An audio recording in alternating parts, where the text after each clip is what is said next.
Assalamualaikum warahmatullahi wabarakatuh. Tahun 1955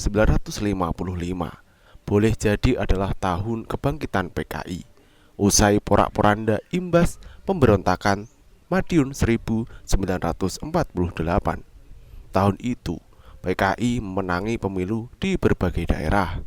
Salah satunya di Cilacap, Jawa Tengah. Kala itu Jawa Tengah masih satu wilayah daerah pemilihan dengan Yogyakarta. PKI di Kabupaten Cilacap mendapatkan 170.756 suara untuk DPR dan 167.219 suara untuk konstituante. Selain di Cilacap, PKI menang di banyak tempat seperti Kota Semarang, Blora, Temanggung, Purwodadi, Temanggung, Klaten, Boyolali, Sukoharjo, Gunung Kidul, Kabupaten Semarang, dan Solo. Tak pelak, pergolakan politik memanas usai pemilu 1955.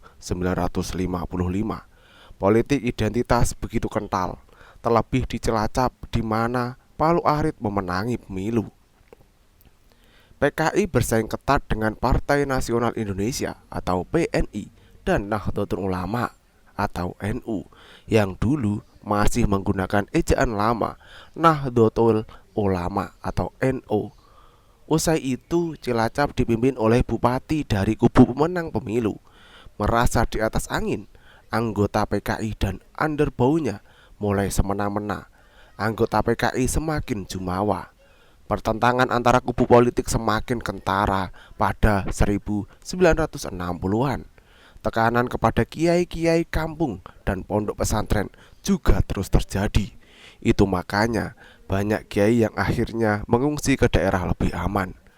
Tekanan oleh PKI dan underbaunya itu juga turut dirasakan oleh ulama harismatik Kiai Haji Najmuddin.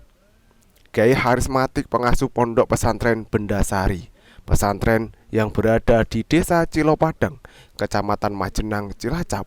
Pondok pesantren ini di belakang hari dikenal dengan Pondok Pesantren El Bayan Majenang. Terlebih beliau sangat menentang ajaran komunis, namun ia tak mengungsi dan memilih bertahan. Ulama harismatik ini juga terkenal karena karomahnya. Beliau dikenal sakti. Kesaktiannya sudah kondang sejak zaman agresi militer Belanda tahun 1948-an atau saat Kiai Haji Najmuddin masih muda. Santri Hadratus Syekh Kiai Haji Hasyim Asy'ari.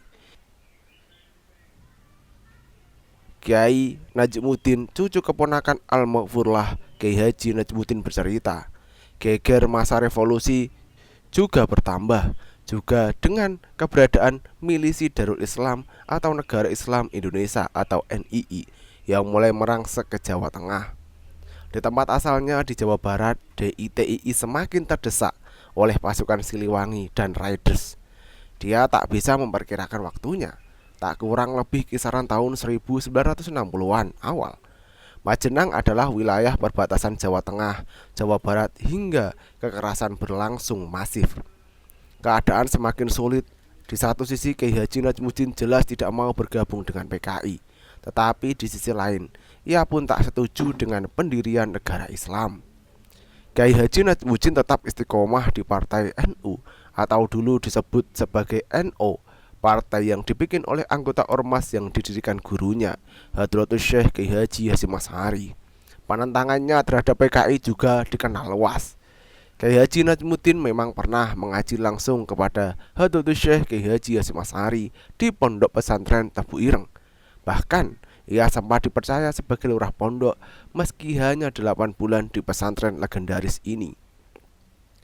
NU adalah partai Islam yang tetap menginginkan Indonesia sebagai NKRI. NU anti komunis, namun juga tak hendak mendirikan negara khilafah. Kebetulan kediaman Kiai Haji Najmuddin dan pesantrennya berada di pinggir jalan dari desa ke kawasan pertanian dan pasar. Makanya jalan selalu ramai.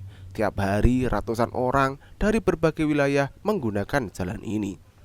Kala itu atribut politik digunakan oleh petani, pedagang, buruh hingga pekerja. petani dan pedagang misalnya mengatribusi tudungnya dengan lambang partai.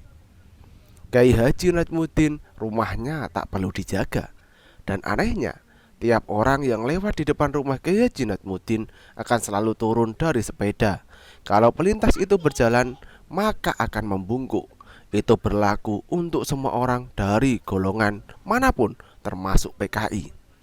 Mereka takut Mbah Najmuddin sedang berada di depan rumah, sehingga mereka sudah bersiap berlaku sopan. Sudah menjadi kebiasaan Mbah Najmuddin menyapa orang-orang yang lewat, baik dari golongan NU, PNI, PKI, dan partai lainnya. Yang PKI ya ada tulisannya PKI warnanya merah. Kalau PNI ya begitu ada tulisannya. Kalau NU ya di tudungnya ada tulisan Pertanu, ucap Mas Mutin, cucu keponakan Kiai Haji Najmuddin beberapa waktu lalu. Di balik konsistensinya di partai NU, Kiai Haji Najmuddin dikenal sebagai sosok karismatik sekaligus terbuka. Itu sebab ia diterima oleh golongan manapun, termasuk komunis, bahkan berbeda dari pesantren lain yang kerap diganggu oleh PKI. Pesantrennya jauh dari mara bahaya itu. Tidak ada yang jaga karena banyak santri di situ. Orang PKI juga menghormati Mbah Najmuddin. Dia mengungkapkan, kondisi ini adalah anomali. Kala itu jika tak mengungsi maka rumah atau pesantrennya selalu dijaga oleh para pendekar. Trauma pemberontakan 1948 masih begitu membekas. Kala itu banyak kiai dan tokoh agama yang jadi korban PKI. Namun suasana kediaman Kiai Haji Najmuddin dan pesantrennya tetap tenang. Itulah karomah Waliullah Sakti Cilacap yang disegani PKI dan mempunyai rahasia yang luar biasa. Sekian, wassalamualaikum warahmatullahi wabarakatuh.